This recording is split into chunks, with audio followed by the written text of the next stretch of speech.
दोस्तों अक्सर आपने सुना होगा किसी के घर में एक कमरा है जिस कमरे से बहुत सारी डरावनी आवाजें आ रही हैं और वो डरावनी आवाजें कब एक डरावना अनुभव में तब्दील हो जाएगी किसी को पता नहीं चलता। आज की कहानी के दशक महाराष्ट्र के एक गांव से है। ये कहानी दो भाई बहन की है।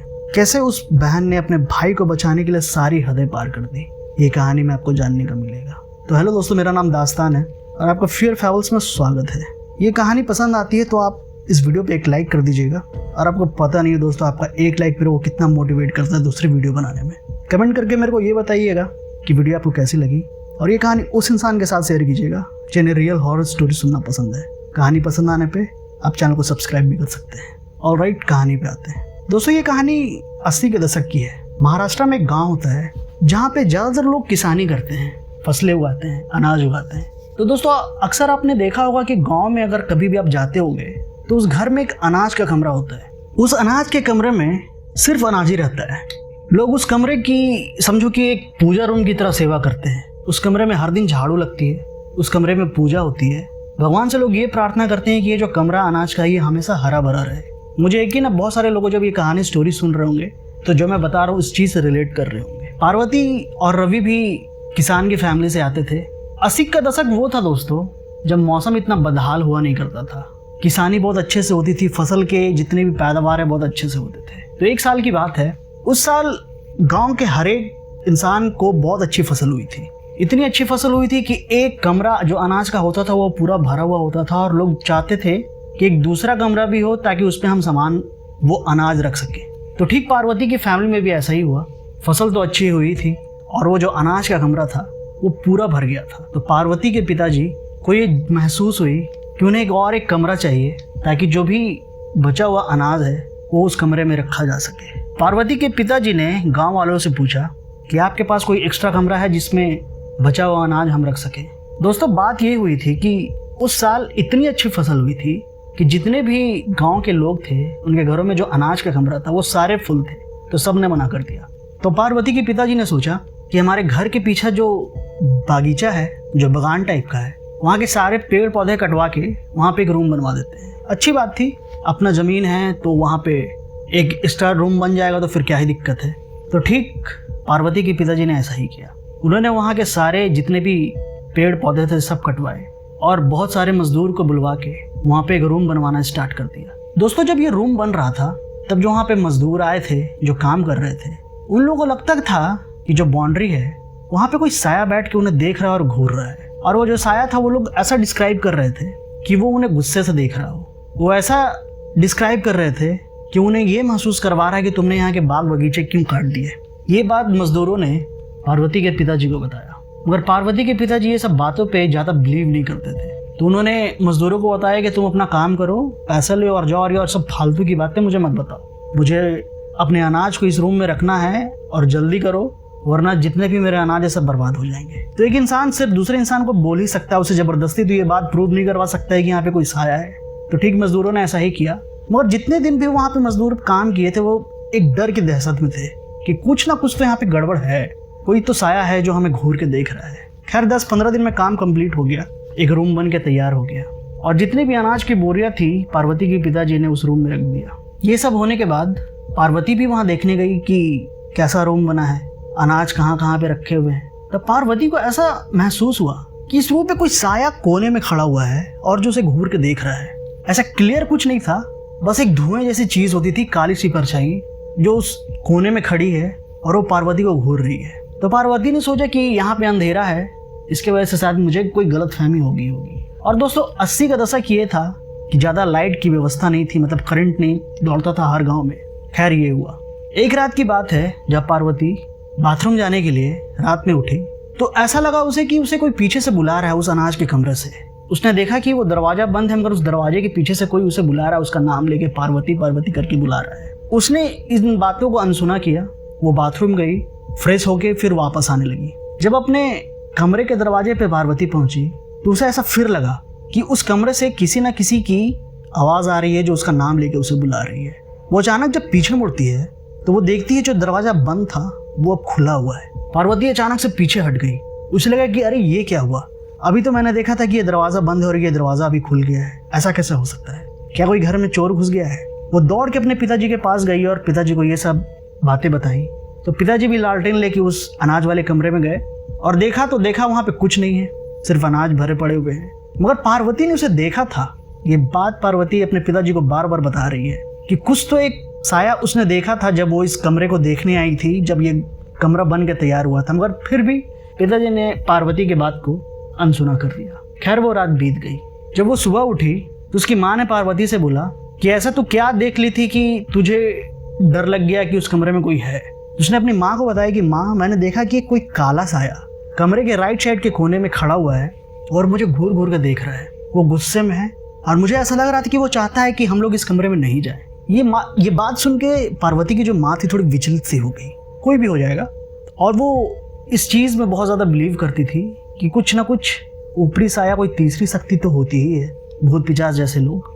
तो उस दिन पार्वती की माँ ने ये किया कि इस रूम में बहुत अच्छे से पूजा की, हनुमान चालीसा पढ़ा, बजरंग बाण पढ़ा, बहुत अच्छे से मतलब कि एक पूजा की उस कमरे में अंदर जाके। तीसरे चौथे दिन की बात है, उसके बाद सब कुछ शांत रहा। तीसरे चौथे दिन की बात है, जो पार्वती का छोटा भाई रवि था, वो पानी पीने के लिए रात में उठा। रात के 2 या 3 बज रहे होंगे। उस बच्चे को, उस रवि को, जो 10-12 साल का था, उसे भी ऐसा लगा कि उसका नाम लेके कोई उसे कमरे से बुला रहा है। वो तो छोटा बच्चा था। वो अचानक ये सब सुन के रात में अगर कोई बुलाएगा एक छोटे बच्चे को उसका नाम लेके और आवाज़ कतई भारी, तो फिर बच्चे का क्या हाल होगा। ठीक उस बच्चे का यही हुआ। वो डर के जल्दी से अपनी दीदी के रूम में गया। मतलब पार्वती और उसका जो छोटा भाई था दोनों एक रूम में सोते थे। वो डर के पास दीदी के पास गया कि दीदी को ऐसा कुछ आवाज़ आ रही है, मेरा नाम लेके बुला रहा है। अब पार्वती को कंफर्म हो गया था कि मुझे गलतफहमी हो सकती है, इस लड़के को कैसे गलतफहमी होगी, 2 गलतफहमी एक साथ कैसे हो सकती है।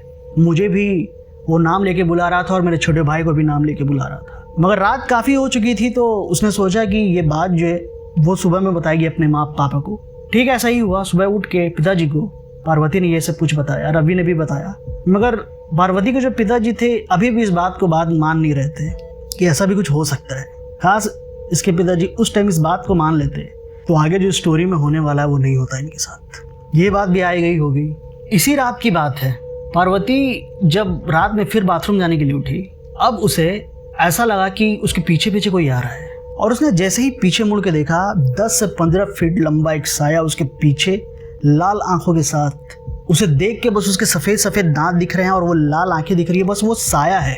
एक हुडी टाइप की चीज़ पहन रखी है उसने, एकदम ऊपर से नीचे तक 10-15 फीट। और वो देख के पार्वती को हंस रहा है। पार्वती एकदम भागते हुए अपने रूम में जाती है और रूम के दरवाजे को बंद करके जोर जोर से चिल्लाने लगती है। उसके मम्मी पापा दूसरे रूम में सो रहे थे। आवाज़ सुन के पार्वती की वो दोनों भागते भागते आते हैं और फिर दरवाज़ा खटकाने के बाद पार्वती खोलती है और ये सब बात बताती है कि मैंने उसे देखा है, मैंने उसे देखा है, मैंने उसे देखा। ये बात चिल्लाने लगती है। तो पिताजी पार्वती से पूछते तूने किसे देख लिया। तो उसने बोला कि 10 से 15 फीट लंबा जितना साया मैंने देखा है कि मेरे पीछे पीछे आ रहा था। जब मैं चिल्ला के दौड़ के आई वो, तब भी वो मेरे पीछे भागता हुआ मेरे रूम तक आया और मैंने अपना दरवाज़ा बंद कर दिया। पार्वती के पिताजी ने बोला कि शायद तुझे कोई गलत फहमी होगी, ऐसा नहीं हो सकता है। पार्वती रो के बोलने लगी, नहीं पिताजी आप मेरी बात मानो, मैंने 10-15 फीट जितनी लंबी परछाई देखी है और वो मेरे पीछे पीछे दौड़ते हुए मेरे कमरे तक आया है। माँ ने पार्वती को संभाला और आज माँ पार्वती और रवि के बीच ही सो गई। रात के फिर 3 या 4 बज रहे होंगे। अचानक उस रूम से बहुत जोर जोर से खटखटाने की आवाज़ आने लगी। मैं अनाज वाले कमरे की बात कर रहा हूँ। खटखट खटखट खटखट की आवाज़ें आने लगी।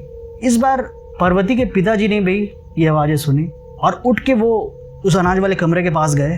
अपने हाथ में एक लाठी ले रखी थी उन्होंने और वहाँ जाके वो जोर से चिल्लाने लगे, कौन है अंदर, बाहर आओ नहीं तो मैं पूरे गाँव वाले को बुलाऊंगा और फिर तुम्हारे लिए दिक्कत हो जाएगी। अब ऐसा तो कोई चोर उचक्का रहता तो डर के मारे वापस आ जाता उस कमरे से, मगर ये तो चोर था नहीं, ये तो कोई साया था, ये कोई ऊपरी शक्ति थी, ये कोई भूत था। खैर पिताजी ने सोचा कि सेफ साइड के लिए गांव वाले को बुला ही लेते हैं, आसपास में जो उनके पड़ोस में है। जब पड़ोस के 2-3 घर के लोग आए वहाँ पे, तब दरवाज़ा खोला गया और 5-6 लोग जब उस अनाज वाले कमरे में घुसे तो उस अनाज वाले कमरे में कोई नहीं था। हल्की हल्की सी आग जल रही थी वहाँ पे। आनन फानन में तुरंत उस आग पे पानी डाला गया क्योंकि वो सूखी अनाज थी वहाँ पे रखी हुई। अगर उस आग को नहीं बुझाते तो अनाज पूरा जल के राख हो जाता। जितनी भी मेहनत पार्वती की पिताजी ने की थी वो सब बर्बाद हो जाती। पड़ोस के एक लड़के ने वहाँ पे कुछ महसूस किया, जो आया हुआ था साथ में देखने के लिए। उसने महसूस किया कि कोई साया तो है यहाँ पे, सिर्फ उसी को दिख रहा था और किसी को नहीं दिख रहा था, वो भी धुंधला सा, कि यहाँ पे कुछ तो है जो अजीब सी है, अजीब वाइब आ रही है, कुछ नेगेटिविटी टाइप की। उसने बताया पार्वती के पिताजी को, क्या आपको कुछ साया टाइप का वहाँ पे कुछ धुंधला धुंधला दिख रहा है क्या? तो पार्वती के पिताजी उस कोने में देखते हैं जहाँ पे वो साया था, तो उन्हें वो नहीं दिखता है। मगर पिताजी के दिमाग में अब ये बात घर कर गई थी कि मेरे बेटे को दिख सकता है, मेरी बेटी को दिख सकता है, ऐसा कैसे हो कि पड़ोस वाले लड़के को दिख जाए ये चीज़, जो भी है, जो ये साया है। उसके बाद पिताजी ने क्या किया, गांव के पुजारी को वो अनाज वाले कमरे के पास लेके आए। तो पता नहीं पुजारी को वो वहाँ पे क्यों ऐसा लगा कि यहाँ पे कुछ नहीं है। पुजारी ने बोला कि अगर होगा भी तो अभी तो नहीं है। इस बात का कंफर्मेशन उस पुजारी ने नहीं दिया पिताजी को। फिर पार्वती के पिताजी को भी ऐसा लगने लगा कि शायद वहम हो गया होगा, मगर 3 आदमी को एक साथ कैसे वहम हो सकता है भाई। खैर ये बात आई गई हो गई। अब होने वाला था असली खेल दोस्तों। अब ये प्रेत कैसे पूरे घर को नचाएगा, आगे होगा। खैर एक बार जब सब खाना खा के सो रहे थे, पार्वती के पिताजी को एक सपना आता है कि कोई एक साया उसके छोटे बेटे रवि को उठा के लेके जा रहा है, और वो ऐसे जंगल में लेके गया है और पिताजी उसके पीछे पागलों जैसे दौड़ रहे हैं, मगर फिर भी वो इतनी तेजी से वो साया उसके बेटे को लेके जा रहा है कि उस साये को वो पकड़ नहीं पा रहे। वो अचानक से पसीने पसीने होके उठ गए।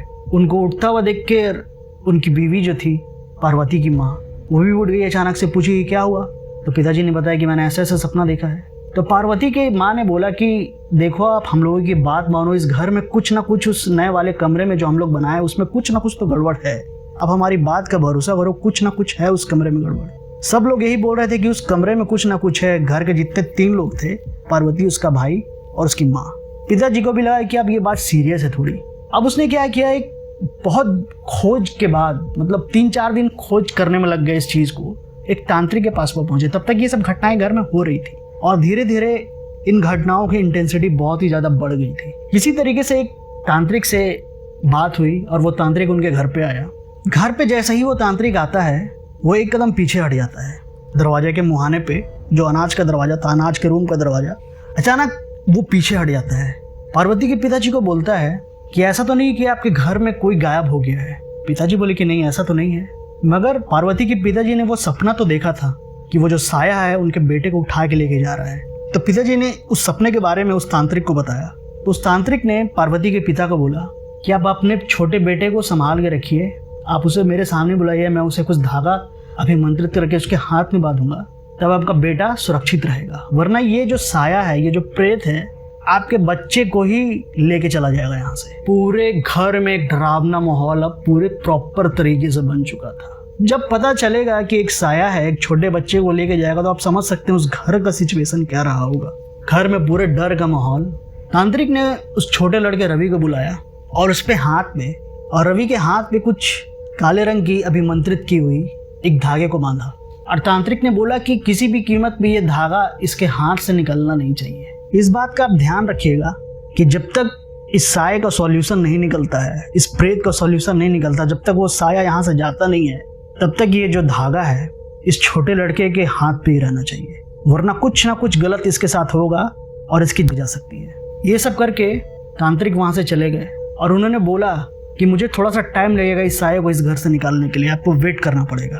तब तक ये धागा अपने बेटे के हाथ पे बांध के रखिए। घर का इकलौता लड़का था वो, उसकी बहन, उसकी माँ, उसके पिताजी बहुत अच्छे से ध्यान रख रहे थे। इवन उसको दूसरे कमरे में भी अब सोने नहीं दे रहे थे और वो हमेशा प्रॉपर हर टाइम देखते रहते थे कि इसके हाथ में वो काले रंग का धागा बंधा हुआ है कि नहीं। एक बार क्या हुआ दोस्तों, जो रवि था अपने दोस्तों के साथ खेलने गया और खेल खेल में पता नहीं उस धागे को रवि ने कहाँ घुमा दिया, उसे भी पता नहीं चला। बच्चा है, कहीं गया होगा खेलने, मतलब किसी तरीके से वो खेल खेल में उस चीज़ को भुला दिया होगा। वो घर पे आता है तो सबसे पहली माँ उसके हाथ पे देखती है कि वो धागा बंधा हुआ है कि नहीं। हमेशा चेक करती थी जब भी वो घर से बाहर रवि निकलता था, और जब मैं घर पे वापस आता था रवि, हमेशा उसकी माँ चेक करती थी कि अभी भी वो धागा बंधा हुआ है कि नहीं। और जब इस बार रवि की माँ ने उसके हाथ में वो धागा बंधा हुआ नहीं देखा, एकदम दौड़ते हुए, एकदम चिल्लाते हुए बोली कि अरे तुम्हारे हाथ में जो काले रंग का वो धागा था वो कहाँ गया।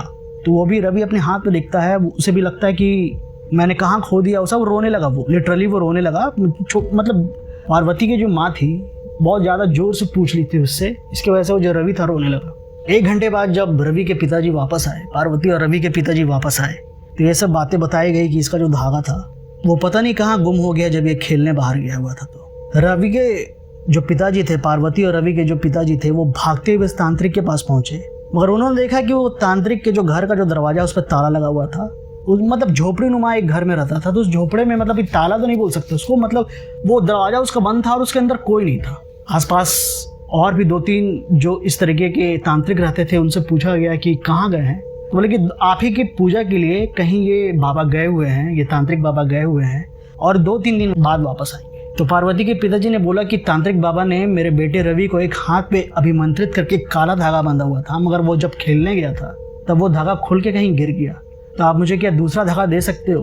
तो जो वहाँ पे तांत्रिक लोग थे उन्होंने बोला कि उन्होंने कौन सा मंत्र पढ़ के वो अभिमंत्रित करके वो धागा दिया है वो तो हम नहीं जानते और हम दे भी नहीं सकते हैं, प्लीज़ हमें माफ़ कर दीजिए। अब एकदम जो पार्वती के जो पिताजी थे एकदम पूरा टेंशन में आ गए कि अब क्या करें। तांत्रिक बाबा ने तो बोला था कि अगर ये धागा इसके हाथ से उतरा तो बहुत बड़ी दिक्कत हो जाएगी। वो बेचारे थोड़े से उदास हो गए और इसी उदासी के मोड में अपने घर चले गए। जब पार्वती की माँ ने और रवि की माँ ने पूछा पिताजी से, तांत्रिक जी मिले तो उन्होंने बताया कि नहीं, वो कहीं हमारे ही पूजा के लिए कहीं गए हुए हैं और 2-3 दिन बाद जाएंगे।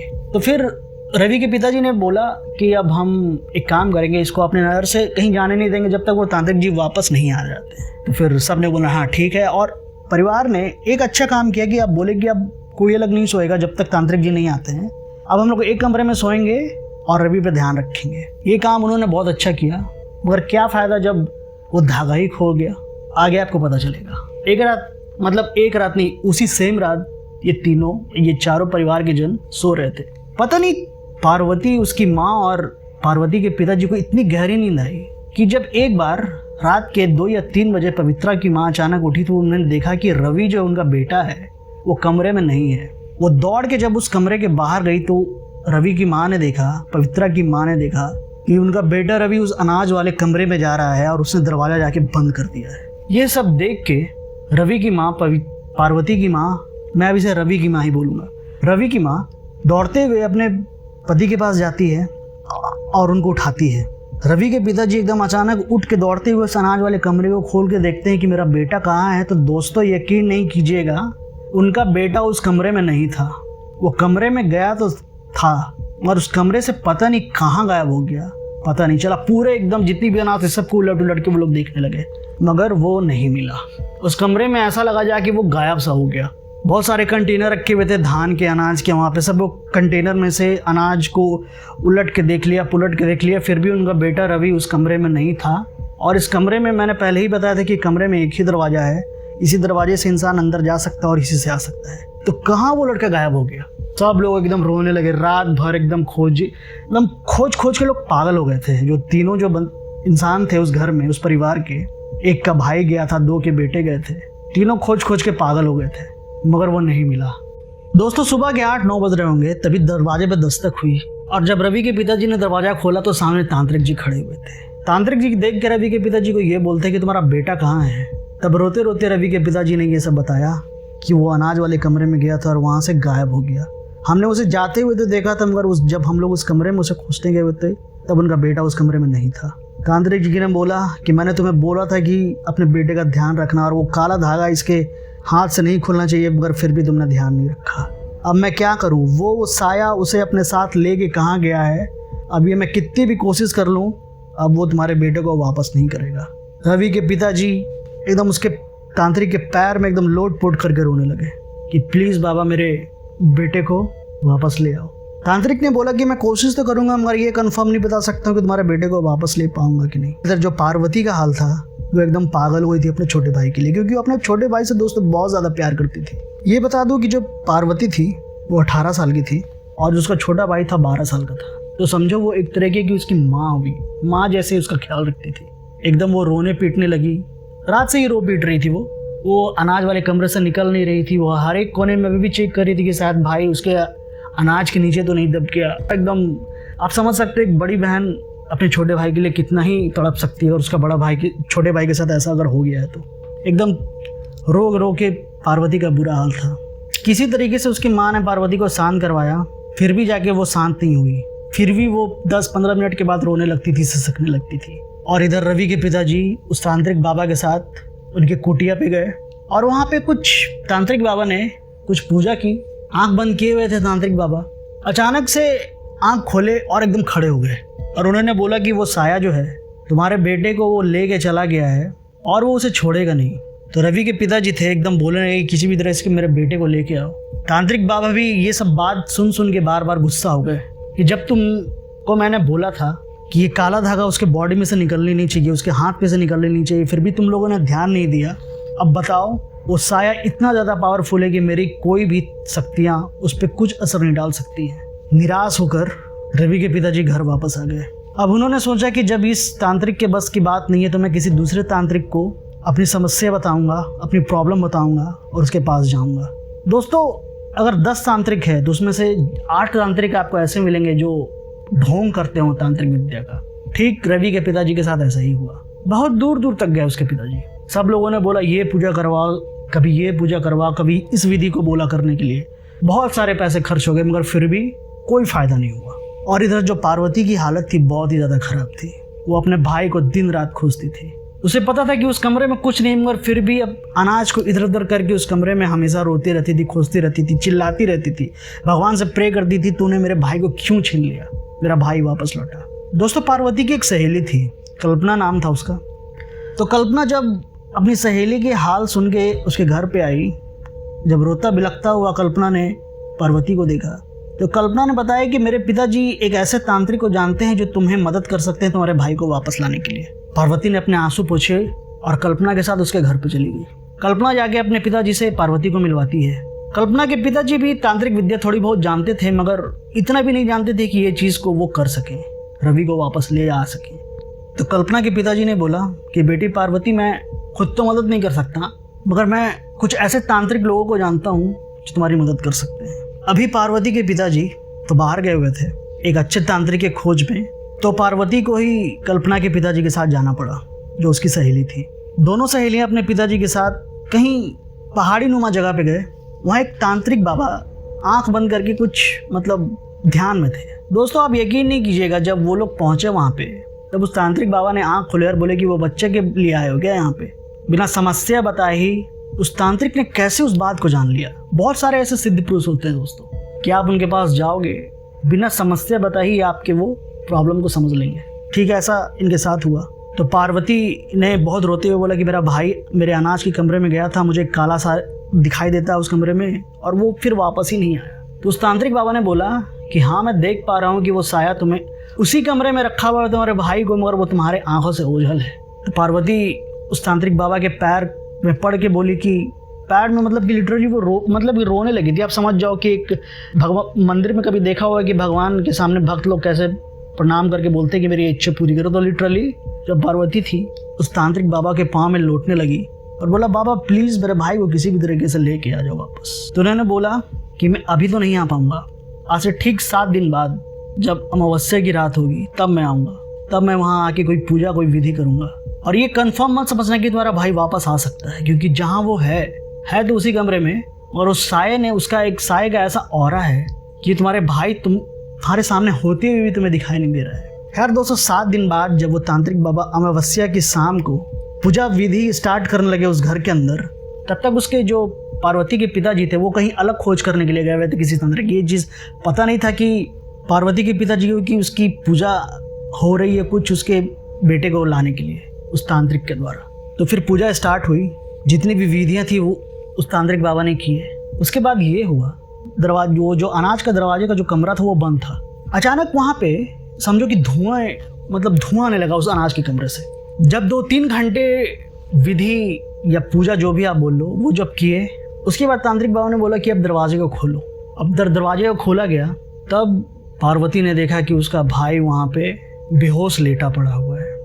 वो दौड़ते हुए रवि के पास गई और उसे उठाने की कोशिश करने लगी। वो बेहोश एकदम बेसुध पड़ा हुआ था।